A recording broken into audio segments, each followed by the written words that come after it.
pray thee, sweet Mistress Margaret, deserve well at my hands by helping me to the speech of Beatrice. Will you then write me a sonnet in praise of my beauty? In so high a style, Margaret, that no man living shall come over it. Well, I will carry Beatrice to you, who think that hath legs. And therefore will come. The God of love that sits above and knows me, how pitiable I deserve. I mean in singing, but in loving, there was never one so truly turned over and over as my poor self in love. Mary, I cannot show it in rhythm. I have tried, I can find out no rhythm to lady, but baby, an innocent rhyme for scorn, horn, a hard rhyme for school, fool, a babbling rhyme, very ominous endings. No, I was not born under a rhyming planet, nor can I not woo a female in festival terms. Oh, sweet Beatrice, must thou come when I call thee? Yes, Signor, and depart when you bid me. Oh, say, but till then. Then is spoken. Fare you well now, and yet, ere I go, what hath passed between you and Claudio? Only 4 words, and thereupon I kiss thee. Foul world is not foul wind, and foul wind is but foul breath. Therefore, I will depart unkissed. I must tell thee plainly, Claudio undergoes my challenge, and either I must shortly hear from him, or I will subscribe him a coward. And I pray thee now, tell me, for which upon my bad parts didst thou first fall in love with me? For them altogether, which maintains so politic a state of evil that they will not admit any good part to intermingle with them. But for which of my good parts did you first suffer for me? Suffer love, I do suffer love.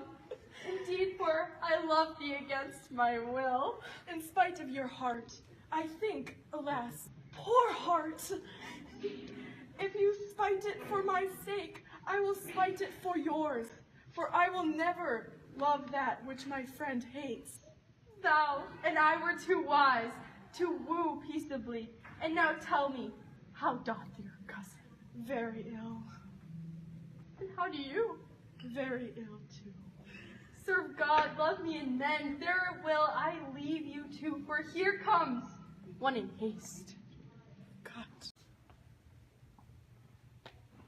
Madam, you must come to your uncle. It is proved my lady hath been falsely accused. The prince and Claudio mightily abused, and Don John is the author of all, who is fled and gone. Will you come presently?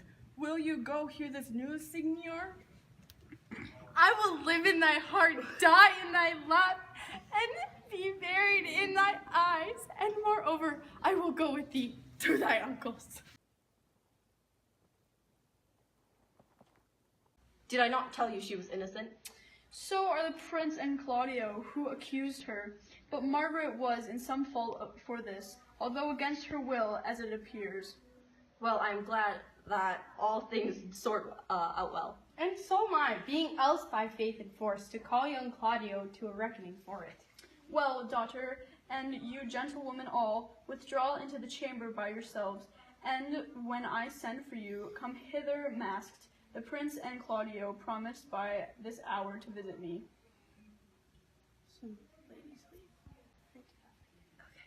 Friar, I must entreat your pains, I think. To do what, Signor? To bid me or undo me, to bind me or undo me, one of them.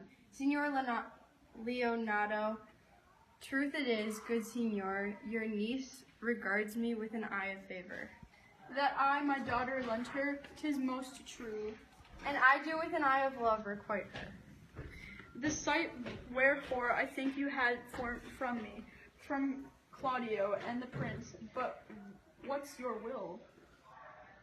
Your answer, sir, is enigmatical, but for my will is your goodwill. May stand with ours this day be conjured in the state of honorable marriage, in which, good friar, I shall desire your help. My heart is with your liking. And my help. Here comes the prince and Claudio. Good follow to this fair assembly! Good morrow, Prince, and good morrow, Claudio. We have attend you. Are you yet determined today to marry with my brother's daughter? I'll hold my mind. Call her forth. Here is the friar ready. Which is the lady I must seize upon? The same is she, and do I give you her? Why then, she's mine. Sweet, let me see your face. No, that you shall not, till you take her hand before the friar and swear to marry her. Give me your hand. Behold this holy friar. I am your husband, if you like me. And when I lived, I was your other wife. And when you loved, you were my other husband. Another hero!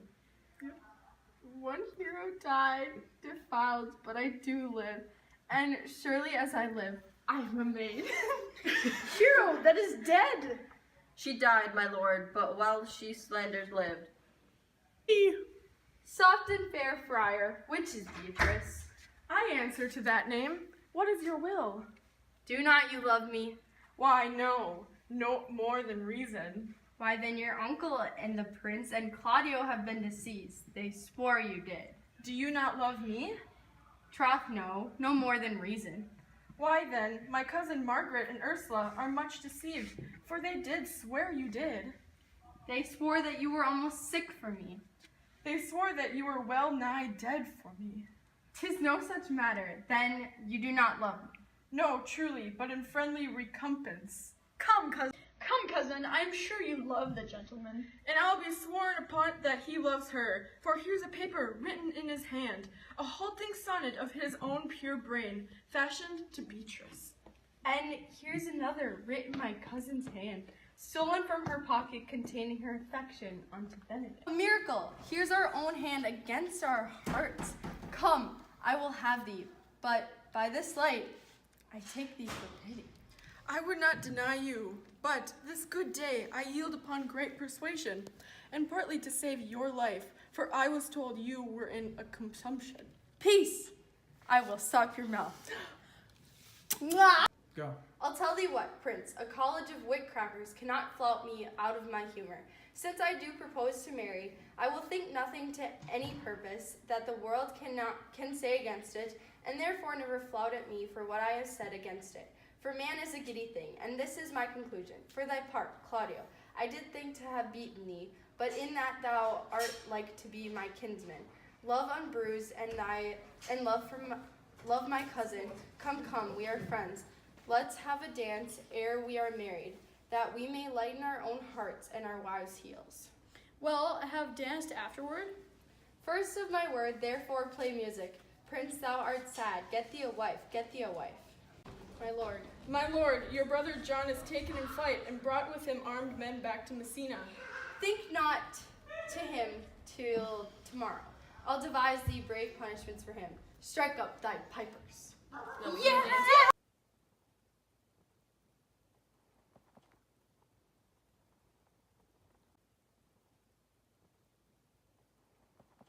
Sweet Beatrice, wouldst thou come when I call thee? Yeah, Signor, and depart where you bid me. Oh, stay my thee to thy uncle's. Your answer, sir, is my enigmatical.